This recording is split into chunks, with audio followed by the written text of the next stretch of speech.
Hi Capricorn, welcome to Higher Source Tarot for your December 2020 tarot reading. This is for all Capricorn, Sun, Moon, Rising, and Venus. And I hope you are all doing well. I so appreciate you sharing your energy with me so that I can read. Love doing it. I will continue. And I appreciate everybody who subscribes, likes, and just watches the readings. It means a lot to me. And if you're new here, I post new readings every Friday and then usually again on Monday or Tuesday. So if a reading doesn't resonate, you can always check back in a couple of days or check a different part of your chart too. And I'd love to invite you to join us and subscribe to the channel so that way you know when new readings are up. And let's get the advice here for Capricorn. What messages do you have for Capricorn, Sun, Moon, Rising, and Venus? What does Capricorn need to know, please? Okay, there we go. Okay, here we go. That feels pretty good. So we'll do our tarot reading, then we will use an Angel Answers Oracle deck with a yes, no, and a timeline available to you. Current situation here, you've got the Five of Pentacles. The immediate influence is the Eight of Swords. Your destiny, though, you got the Ten of Cups. Got the Five of Wands in the distant past. The High Priestess in the more recent past. You've got the Knight of Cups coming towards you. You're represented like this, the Ten of Pentacles. Especially for Cap, that's nice. You've got the person or situation around you is the Nine of Cups. Hopes and fears, you've got the Four of Wands. The outcome, you've got the Moon. And the, oh, this is interesting. Okay. The clarifiers, you got the Devil and Strength. Okay. This is really going to be fun to read. So you have here Pisces, Capricorn, Leo, Taurus, Water, Pisces, Cancer, Scorpio. You've got a little bit of air. You got fire too. But you need the Tower or something to come in to blow this open and move it forward. But you, and all kidding aside here, so you're having a hard time walking away from something with this Five of Pentacles and the Eight of Swords. Or you're doing it, but it's like you're trudging away from it. There's something about this you're not wanting to leave behind, but they're telling you if you leave this behind, you've got great things that will come in. And I think you are slowly but surely. And it may just be limiting beliefs with the Devil showing up, because that's what he does. He causes us to not rise to the occasion. He causes us to kind of say our least amount of effort is good enough. And so for somebody here, it really is about moving along, and it may be getting out of a relationship where you say, I know I'm not my best in this. I know that I don't look my best. I don't feel my best. I don't like myself half of the time. You know, we've all been in that, or it's a job where you dread going every day and you go, I need to get the hell out of this. Or it's an apartment where you say, you know, this hellhole, I can't stand it here, but I don't feel like moving. It's that kind of energy, needing to move on, but not quite having the momentum to do it. However, like I said, your destiny here is the Ten of Cups. So, and you've got like, it's interesting because you've got a conflict and then like very passive energy right after it. So I feel like you're going to get information that's going to move you along, whatever this is that it's been hard to get out of, because the Eight of Swords, eights are about movement in the tarot, fives are about change. And this is very stagnant movement. There's no movement here, and it's a self-imposed prison. It's a lot of people around you too. There may be too many people giving you advice, and they're telling you to narrow that down. And really, what they're really telling you, as I look at this even more, is to go within, because your best advisor is your inner teacher. It's that inner guru, the one who's connected to all that which is source energy. That's the one that you need to listen to. And that one is up here. Okay, it's not all these swords back here. It's this one over here. So it's like you take off the ropes, the blindfold, and you walk right toward it. Okay, we don't walk away, we walk toward. Otherwise, we bring the stuff we're walking away from with us. So your destiny here, you've got the happy family card in your life path. And it really is a card of celebration. Now, what it really, to me, as I look at this, means is it's a, rainbow after a storm. It's a sign that you've been through hell and back, and that part of the journey is done. It's a deliverance from, look at how they celebrate. It's a deliverance from something that was very challenging into this beautiful, blissful, harmonious energy where things just seem to manifest. And it's not really by default, you're doing it. And for some of you, that's part of the journey, really becoming a deliberate creator, really understanding that. Now, you do have a nice aspect for love. You have somebody coming in. So if it's a relationship you need to leave, or it's an idea of a relationship where there was a lot of codependence and someone who was very needy, maybe they're an alcoholic. That may be part of it too with the devil here. Or there was like a sex, I don't want to say addiction, that seems a little strong, but it was like using sex in a way to get things. Yikes, I hate to say that, but the devil does represent that, where there's a sexual thing that's really not integrous, okay? And I'm not saying it was like for money necessarily, but we can use it as currency, and that's what it feels like for somebody. But this is what you're headed towards, okay? This is really the overarching theme to your life. And you do have these 2 tens, which I love. So in the distant past, you've got this 5 of wands. You've got 2 5s here. So you've got to change. And this is really immature. It's a lot of immature, low level kind of bickering and crap like that. It can also be competition.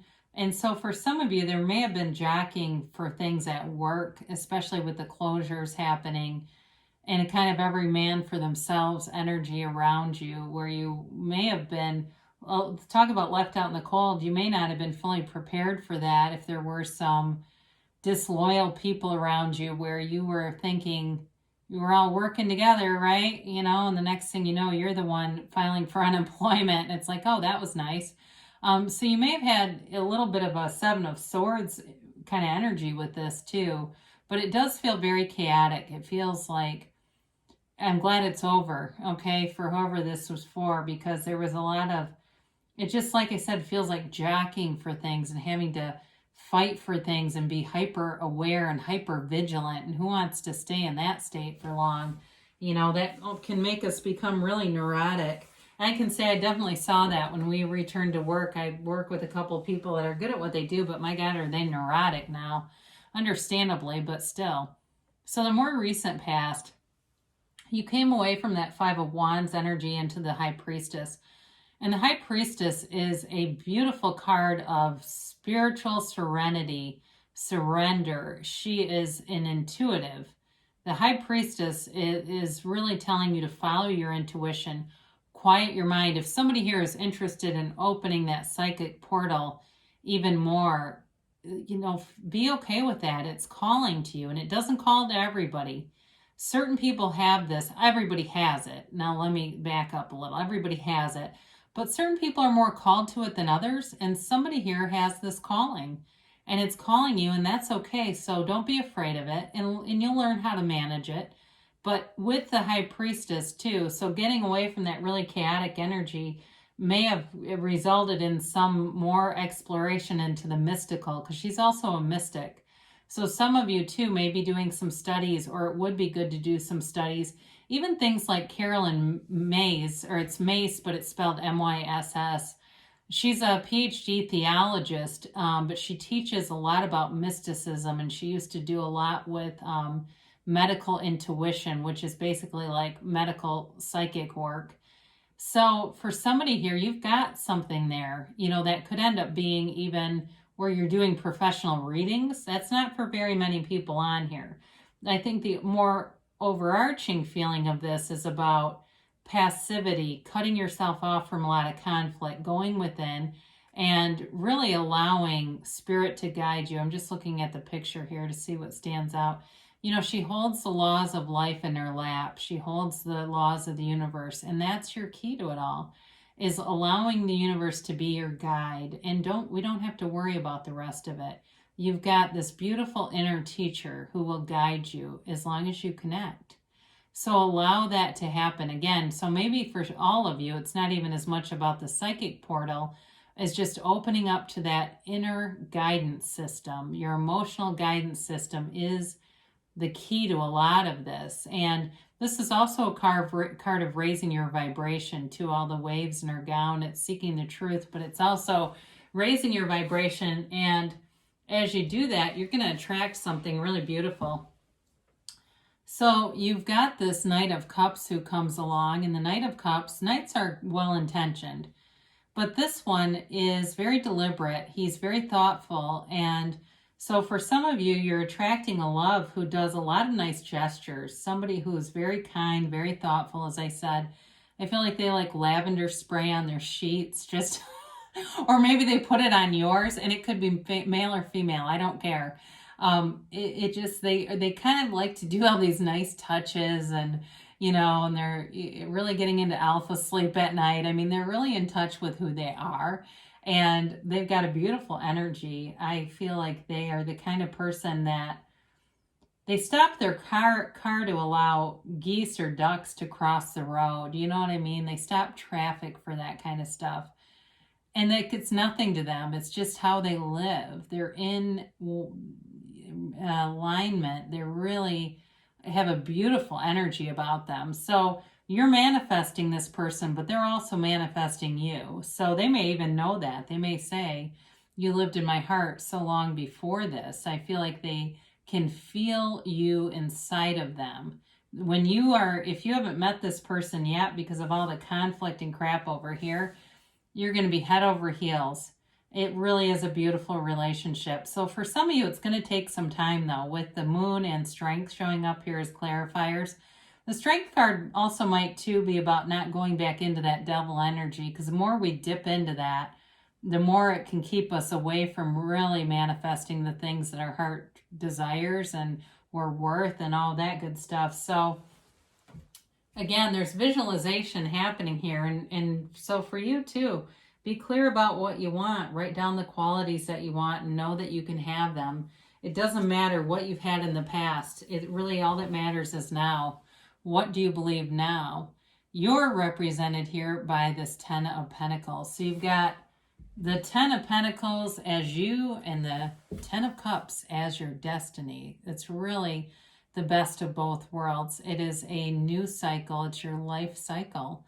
So with the Ten of Pentacles, it's the wealth card, and it really is a card of harmony for everyone. Every age is represented here, but it's also got a message to appreciate the things that you already have. So if you have parents that are still alive and, maybe there's some things about them that you don't enjoy necessarily, appreciate them anyway. Don't focus on the stuff that you don't like. Focus on everything you do. And allow appreciation to be the key to it all, because in this card, the original, when the card was made, the original depiction, this old man here is really an angel in disguise, and it's representative of a story in the Bible where an angel is dressed as a beggar and brings a baby to Abraham and Sarah. That's part of this card, okay? It's part of the history of it. Well, the dogs recognize the angel. So recognize the gifts in every single situation.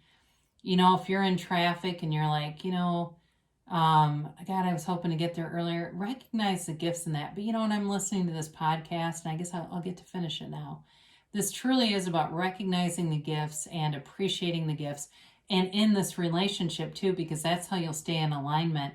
The problems are always with us falling out of alignment. So the problems are not with me and you, they're with me and you and you, all right? And it's our own alignment. So this is a card of very high vibrational stuff, and it's money coming in. So if you left a job like we talked about earlier, you've got so much better opportunities coming in. And the clarifiers here, strength can overcome any obstacle. And it's also about giving yourself grace. So if you say, I haven't really been reaching my potential, or I went through a phase where I didn't, and the devil is more representative of you, then strength comes in to give you grace, but also give you that strength, to that conquering spirit, that ability to overcome any obstacle.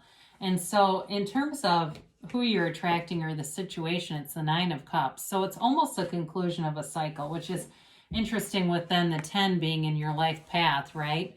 It really does kind of give an interesting combination. And then you throw in, right, we've got the 9, 10, and then the other 10 here. So in terms of the Nine of Cups, this is a card of great appreciation. It's wish fulfillment. So you definitely have a love match, and it's both sides. It's very reciprocal. Like I said, this person's very generous of spirit, and they do things that move you. They do things that move other people. They've got this warmth about them that I just love. So the Nine of Cups is reciprocal, okay? So it's really a time of, it can also be too, material satisfactions, manifesting in the material world, which you have several times here. So it really is up to you what things you want to attract, right? We don't all want the same stuff. So it's available to you. It's available to you just as much as it is to anyone else. So your hopes and fears here, you've got the Four of Wands. You're looking for a long-term stable commitment. It's a marriage card. It's the 1111 card. So be aware of master numbers in your environment. When you look at the clock and it's 333, that's the universe telling you there are new opportunities coming in. You don't have to worry about a thing. If it's 222 or 444, those things are all communications.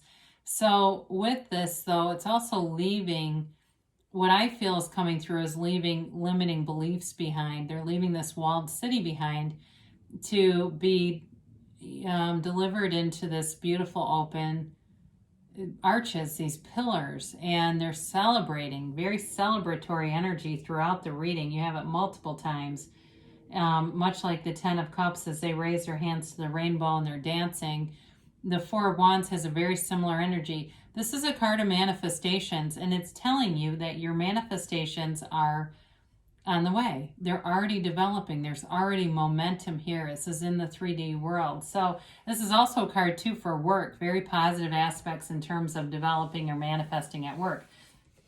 Now, if you're dealing with a Pisces, they're certainly here. The interesting outcome with this, you've got kind of some layers to this card with the moon. The moon has these yads. They're Hebrew for the first letter of the name of God. They're gifts. Okay, much like the 10 of Pentacles, there's gifts coming in towards you. But it's a card of deep emotion, and it's also a card of, it can be a card of a little bit of confusion. And I do feel like the pull has to do with leaving behind something and wanting to just make sure it's the very right thing to do. But your heart will whisper the truth. So listen, open up, go in deep, and allow yourself to answer yourself, because really the answers are all within you. So if you have some uncertainty about this, your heart will whisper the truth, okay? So let's do our angel answers here. And you really do have nice aspects coming in here, though, Capricorn. And let's see what the angels have to say for Capricorn here.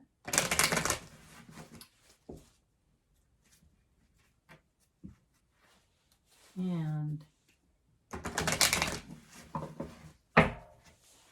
a timeline, please, for Capricorn. And a yes, no, maybe. So we have here big happy changes. I haven't had this one yet, I don't think, in December. I think you're the first to get it. This is major league, okay? This isn't like a small, you manifest a free Starbucks, okay? This is like, finally, I see it. I see that 10 of Cups. I understand why that 10 of Cups is in my destiny. I get it now. And you're in love with your own life, and you are in love with who you really are. Romance. I told you before, you got somebody coming in who's very thoughtful, romantic, and it could be male or female, very sweep you off your feet kind of romantic energy around you. Very beautiful to see, very, very beautiful to witness. Remain positive. So I mentioned before with the Four of Wands there, you know, you've got all these indicators, and allow the universe to communicate with you, all right? You see a penny on the ground, that's a hologram of that bigger pot of money. It's all that little day-to-day stuff that lets us know the universe wants to interact with you and wants to bring in what you ask for. The universe is very consistent, so it's always about us, isn't it? They tell you you have perfect timing here, Capricorn. And they gave you a hell yes. This is a very affirmative yes. It's much like in the tarot, the sun. So you hold, or the chariot too, it reminds me of that a little bit. You hold the moon in one hand and the sun in the other, because you create your own reality. You're the center of it all. And so your thoughts truly become things. So great things are coming for you, Capricorn. And I love you guys, and I'll be back again soon.